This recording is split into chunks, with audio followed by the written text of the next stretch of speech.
Қайырлы күн достар, 19 сабаққа қош келдіңіздер. Бүгін біз мына G әрпінің оқылуына тоқталып кетейік. Бұл әр жерде әр түрлі оқылады. Есімізге сақтайық. Негізі мынандай жағдай бар еске сақтайтын.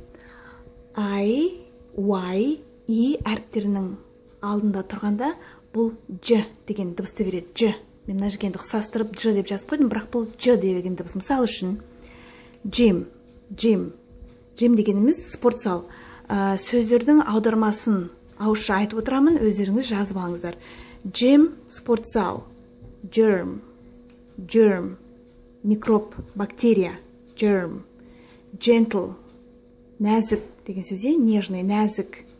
Page кітаптың беті, дәптердің беті. Dangerous қауіпті. Gem қымбат тас. Бұл сөздерді айтқанда мән беріңіз. Мынау бактерия, микроб germ деп оқылады, ал қымбат тас бізде gem. Мына сөз бізде giant деп оқылады. Giant великан, дәу, гигант дегенді білдіреді. Angel ангел, періште. Яғни есімізге сақтаймыз. I, Y, E әріптерінің алдында тұрғанда Ж дыбысын береді екен. Бірақ бұдан бұл ережеге бағынбайтын сөздер бар. Сол сөздерді есімізге сақтап алуымыз керек біз. Яғни I, Y, E әріптерінің алдында тұрса да бұл Г дыбысын береді. Мысалы үшін gift есімізге сақтаймыз. Сыйлық. Anger ашу, ыза. Girl қыз бала. Give беру, етістік беру. Give. Target демейміз, target демейміз, өйткені бұл ережеге бағынбайды. Нысана, мақсат алдыға қойған, солай аударылады. Together бірге. Let's dance together бірге билейік. Мысалы үшін together бірге. Соңген angle бұрыш. Үйдің бұрышы, кез келген бұрыш angle. Бұл ережеге бағынбайтын жағдайлар. Енді басқа жағдайларда және A, O, U әріптерінің қасында тұрғанда бұл G әрпі Г деген дыбыс береді. Мысалы үшін game, ойын, game. Garage, garden, бақша. Gorgeous. Міне мына жерде Г дыбысын беріп тұр, мына жерде Ж дыбысын беріп тұр, өйткені енің алдында тұр. Gorgeous. Великолепный, шикарный, әдемі, күшті, тамаша, әсем. Gorgeous. Go, етістік, бару. Gold, алтын. August, тамыз айы, August. Dialogue, диалог. Leg, аяқ, адамның аяғы, кез келген столдың, жансыз заттың аяғы. Egg, жұмыртқа. Енді осы сөздерді өздеріңіз тағы да қайталап оқып, интернеттен білімдеріңізді толықтырыңыздар.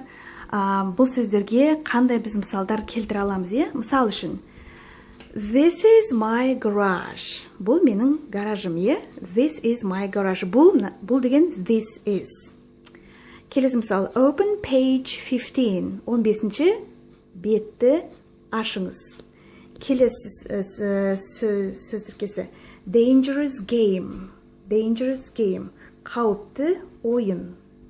I go to gym every day. Мен спортзалға күнде барамын. Мен барамын спортзалға. Ға дегенді мына to деген предлог беріп тұр. Хожу в спортзал. To жаңағы адамның қай жаққа бара жатқан бағыт бағдарын білдіретін предлог. Бұл to бізде жоқ. Every day күнде, күн сайын деген сөз. Сонда I go to gym every day. Мен спортзалға күнде барамын деген сөз шықты. Әзірше осы, келесі сабағымызға көшейік. Менің қателеспесем бір Айман деген студентім in предлогтары туралы сұрақ қойыпты, олар қандай кезде қолданылатын. Соған қысқаша тоқталып өтейін.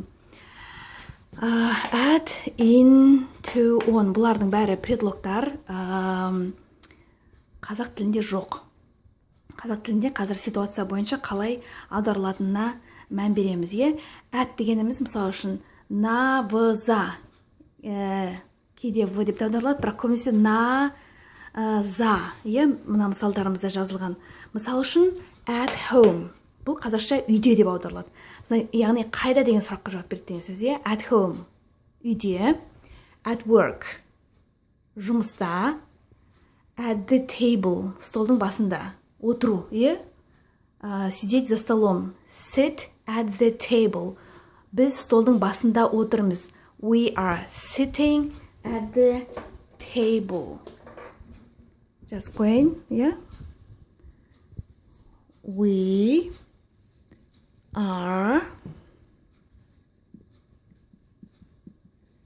sitting at the table. Біз столдың басында отырмыз. Келесі in. Бір заттың ішінде болса in деп айтамыз. В деген предлог орыс тіліне сәйкес келеді.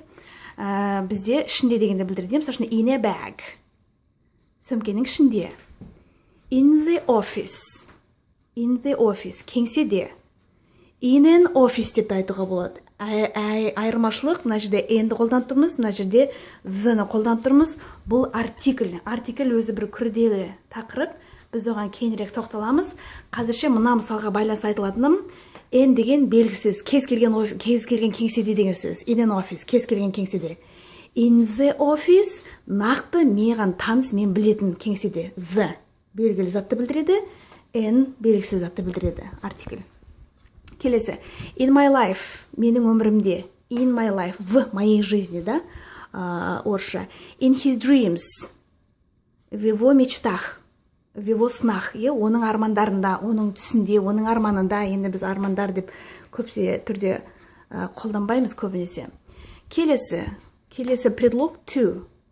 Қимылды бағытын білдіреді. Қимылдың бағытын. Мысалы үшін go to school, мектепке бар. Осы ке деген мына to арқылы білініп беріп тұр. Иди в школу. Мектепке бар. Go to school. Екінші.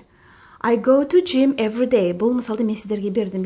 Мен күнделікті спортзалға барамын. Қайда? Спортзалға. Ға деген жаңағы жалғау to арқылы беріп тұр. To, в, спортзал, предлог в. Келесі on бір нәрсенің үстінде дегенді білдіреді. Мысалы үшін on the table, үстелдің үстінде. Енді біздің шетелдік әріптестеріміз, достарымыз мені кішкене таң қалдырды.